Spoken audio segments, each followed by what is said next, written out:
Hello, everyone. Welcome to our De Rose Meditation podcast.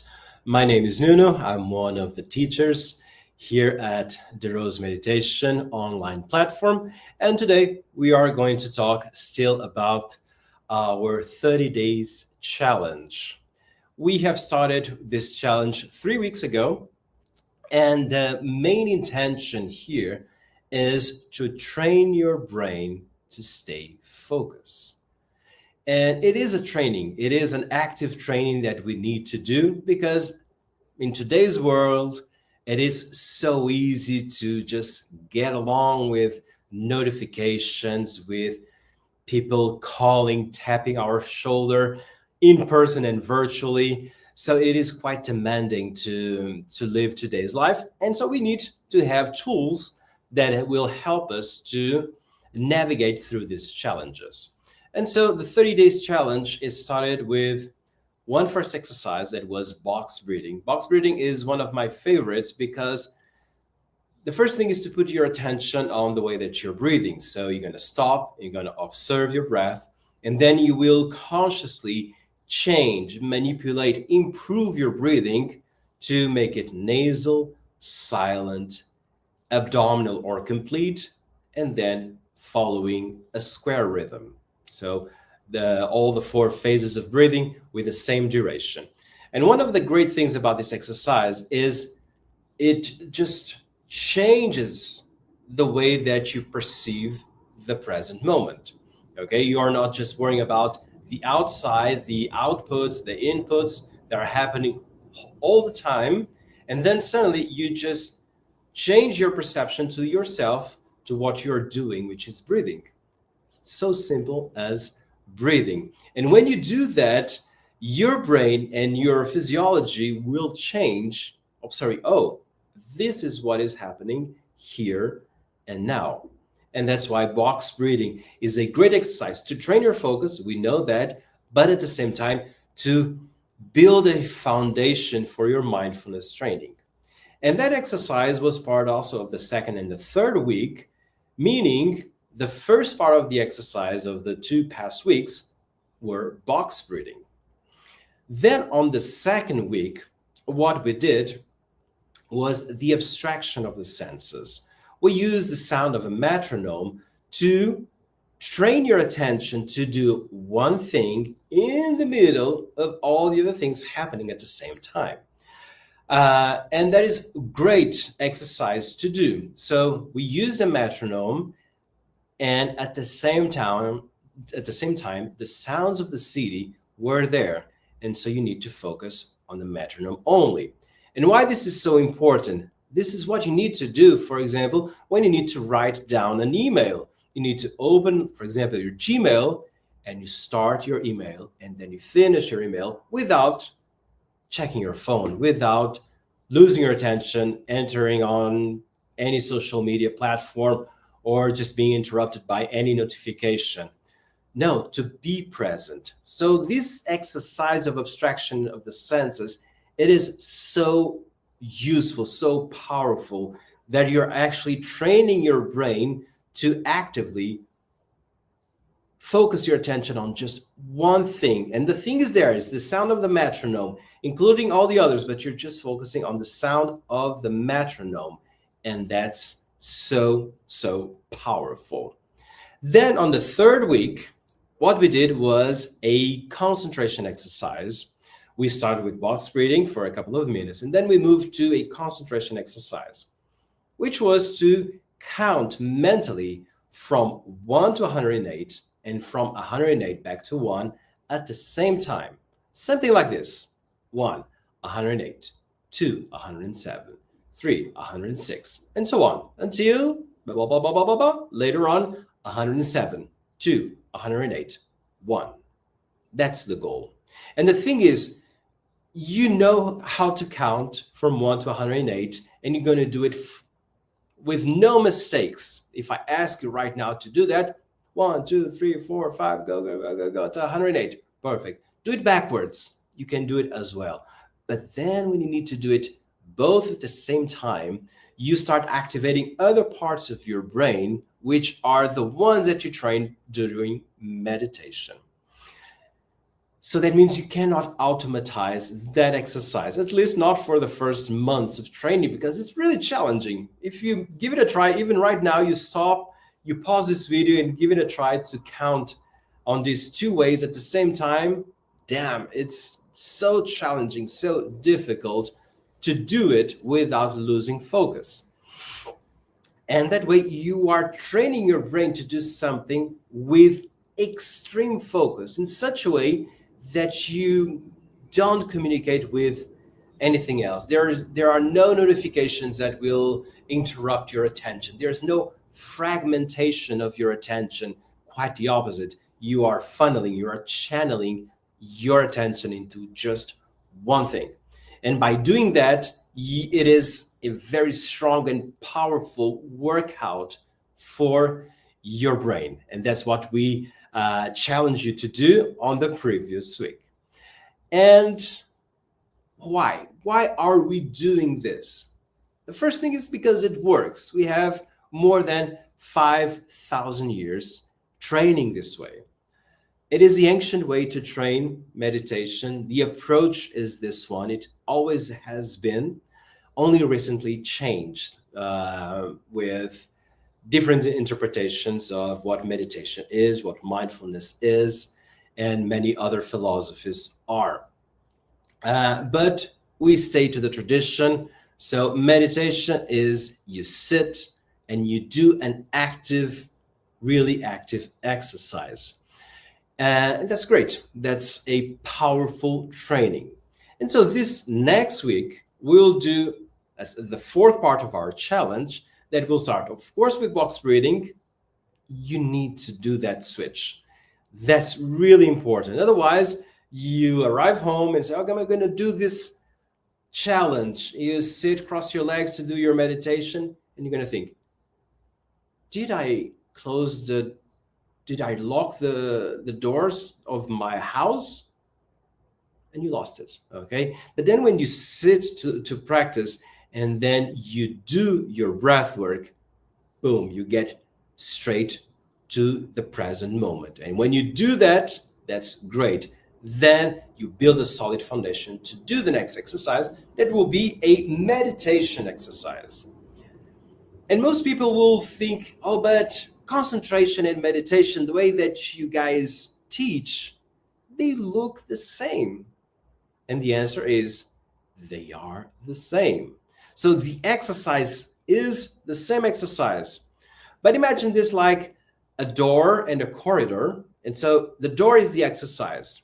Okay, we're going to use, for example, this next week, a geometric shape. Okay, so the exercise is that I'm going to open the door and I'm going to start the exercise. And the first corridor, the first hall, it is the concentration hall. That means you will train your brain to stay concentrated the whole time. But at the end of that hall, you're going to have a second door. And then when you open that door, but the entrance is the same. The first door is the exercise, and you cross all the hall of concentration. Then you open the door for the next corridor, next hall, which is meditation, is when your mind becomes silent. And there's no magic pills. Okay, you need to actively train. The hardest part is the beginning, to train the exercise. Then you're going to notice improvements on your concentration skills until you open the next door and you are able to feel what is having your mind silent, completely silent. And the thing is not a passive exercise. I really like to highlight this definition, because meditation doesn't work by putting your headphones, listening to the sound of the whales or the sound of the rain, and expect to meditate. Okay? It doesn't work with a passive attitude. It only works with an active attitude. I need to focus. I need to narrow my attention. I need to put my thoughts into one thing, and so much that that specific thing will also vanish, and then my mind becomes silent. That's our definition. That's how we train. That's how I meditate. That's how my colleagues here at the Rose Meditation, they train and they also teach. And so this is our approach. This is how we developed and we see the success of our students, improving their skills, their concentration skills, their ability to focus, to be present. Okay. And there is another exercise which had a lot of people can confuse with meditation or with concentration, which is relaxation. Relaxation is here a passive exercise. It is when you lie down. You don't meditate lying down, you meditate seated. You lie down to relax. Because when you lie down, everything in your body will change to a passive mode. So you feel the relaxation, you release the tension of your muscles.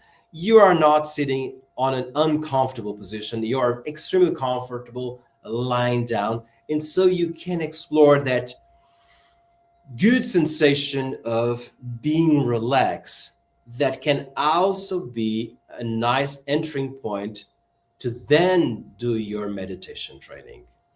That means you're going to return from the relaxation, you're going to sit with your legs crossed, and then you're going to do your meditation exercise. Not lying down, you'll be seated. Remember, the first representation ever in history of meditation is one person seated.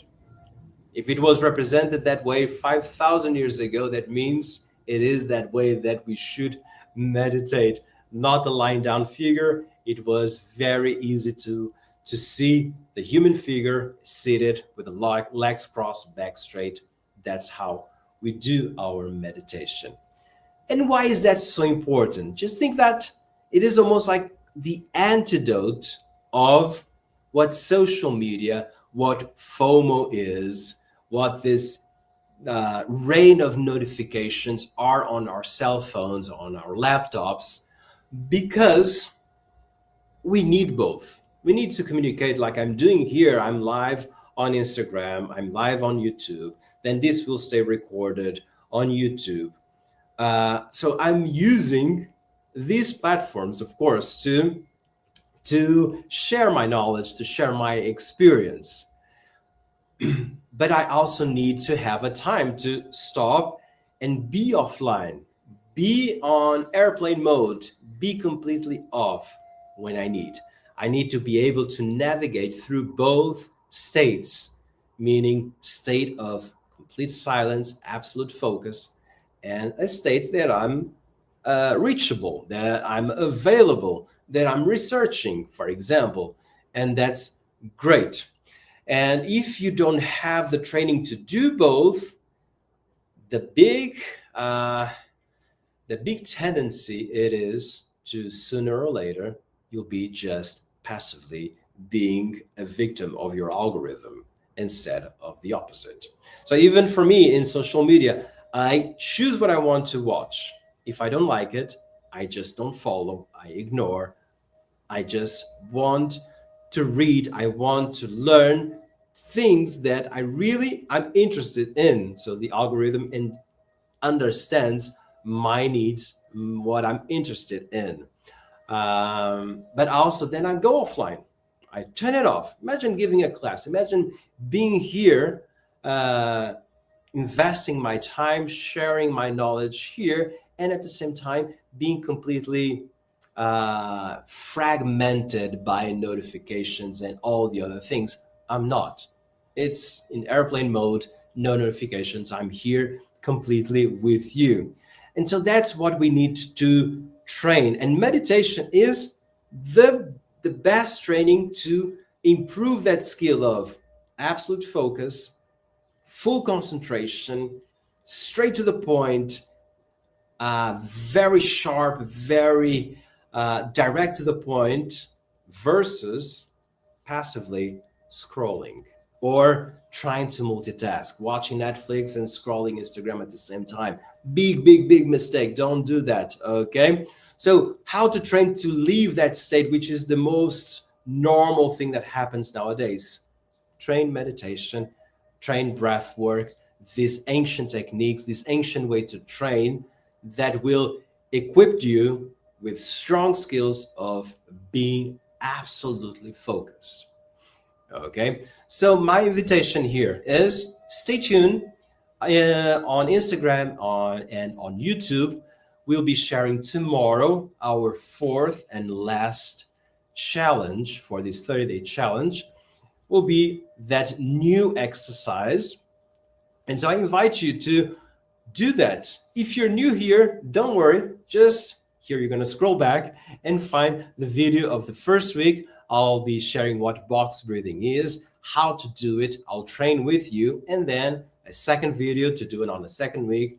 Then the third video for the third week. And tomorrow, the fourth video for the fourth week. So you're invited to accept this challenge or to continue with me with this challenge. And until then, I wish you a great and mindful day, and I'll see you next week.